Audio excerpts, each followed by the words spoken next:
En préparant ce concours d'éloquence, j'ai appris l'existence de 3 niveaux d'analyse. Le premier niveau, basique, c'est le niveau syntaxique. Dans ce niveau, c'est sur l'harmonie de la phrase que l'on s'attarde, ou bien sur le sens des mots qui la composent.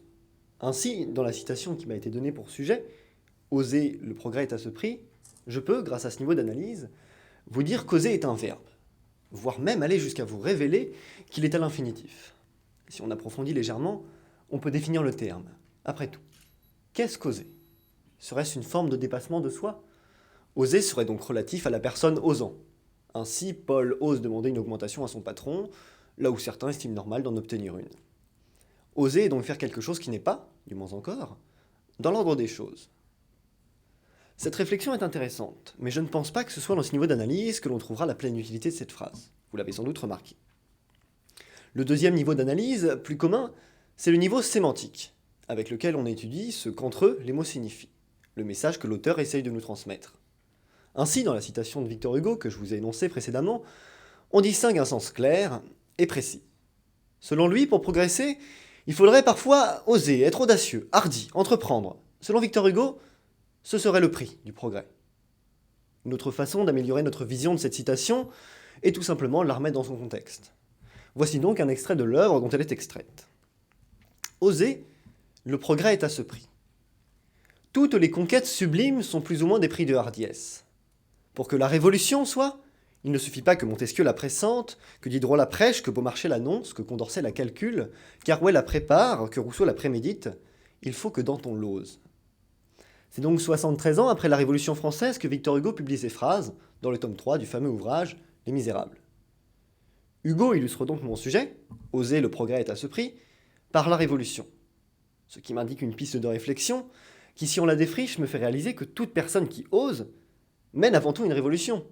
Que ce soit Paul avec son patron, osant se révolter contre une hiérarchie à laquelle il peine demander quoi que ce soit, Danton osant se révolter contre la monarchie absolue française, ou moi-même, ratant mon cours d'économie, me révoltant contre le système pour venir ici aujourd'hui, nous osons chacun une révolution, qu'elle soit personnelle ou collective. Une fois le contexte situé, comme je viens de le faire, et sans transition notable, passons au niveau d'analyse suivant. Le troisième niveau, le dernier niveau, l'ultime niveau, est de loin le plus compliqué. C'est le niveau dynamique. Il consiste à prendre la phrase « Oser, le progrès est à ce prix » comme un appel, un ordre, quelque chose à faire. Alors, bien sûr, certains me diront que j'ai inventé ce type d'analyse. Et ils auront raison. Mais il n'empêche que c'est celui qui m'intéresse aujourd'hui. Aujourd'hui, mercredi 22 avril 2015, n'est qu'une journée de plus dans la vie de certains.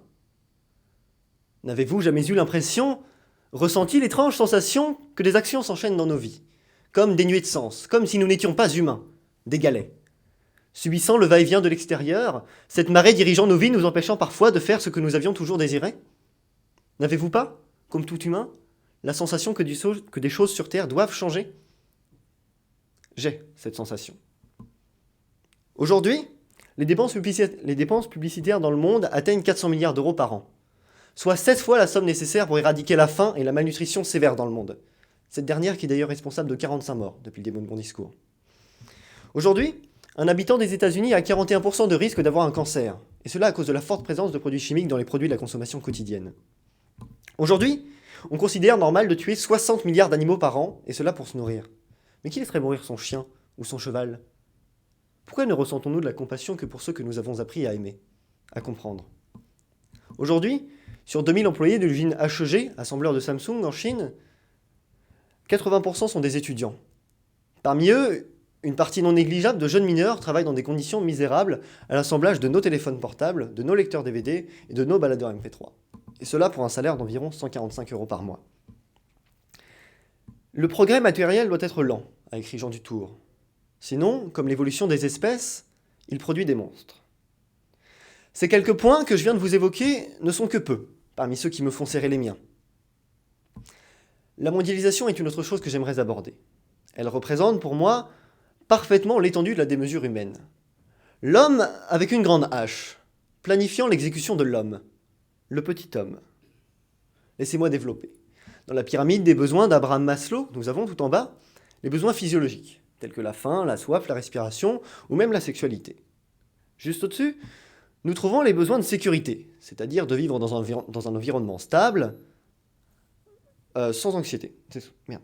Non, excusez-moi. Mais qu'avons-nous au-dessus de ces besoins primaires?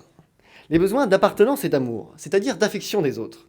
Puis, encore au-dessus, les besoins de reconnaissance des autres, les besoins de respect de soi.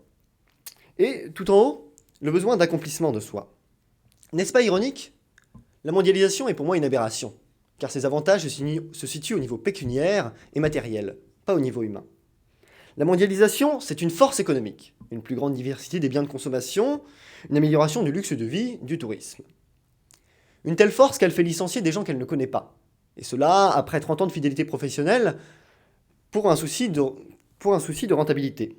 Je ne pense pas que cela puisse arriver dans une société fonctionnant à échelle humaine. En quelques années, écrit Annie Thébaumony, sociologue, l'obligation de travail s'est transformée en obligation de résultat. Alors oui, j'ai la conviction personnelle que l'homme poursuit le bonheur, mais que ce bonheur ne dépend ni du luxe, ni de la qualité de ce que l'on mange. J'ai la conviction personnelle que, une fois que les besoins primaires sont satisfaits, le bonheur s'acquiert de la considération que l'on obtient et de ce que l'on en fait. J'ai la conviction personnelle que l'être est supérieur à l'avoir. Mais comment, dans un monde poussé par la consommation à outrance, pourrait-on se limiter à ce que l'on est? Mais comment, dans une société à échelle mondiale,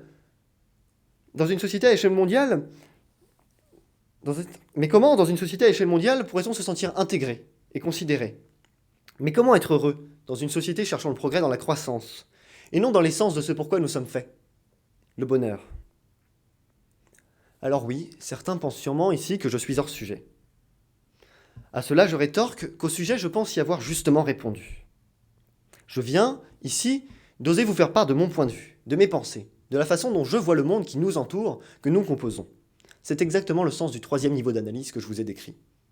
Alors oui, j'aurais pu vous parler de la Révolution, qu'elle soit française, industrielle ou bien copernicienne, mais ce n'est pas là que je trouve la richesse de ce sujet. La richesse de ce sujet se situe dans l'échange que nous pourrons en faire, car il est possible que j'ai tort, ainsi que nous tous ici. C'est donc en partageant nos points de vue, nos idées sur les sujets que j'ai osé aborder, que nous progresserons. Et peut-être même que l'éveil réciproque de nos consciences nous permettra de changer nos comportements et de réellement progresser. Non plus en tant qu'individu, mais en tant que groupe. Car après tout, comme l'a écrit Charles Baudelaire, pour que la loi du progrès existât, il eût fallu que chacun voulût la créer. C'est-à-dire que quand tous les individus s'appliqueront à progresser, alors l'humanité sera en progression. Merci de votre attention.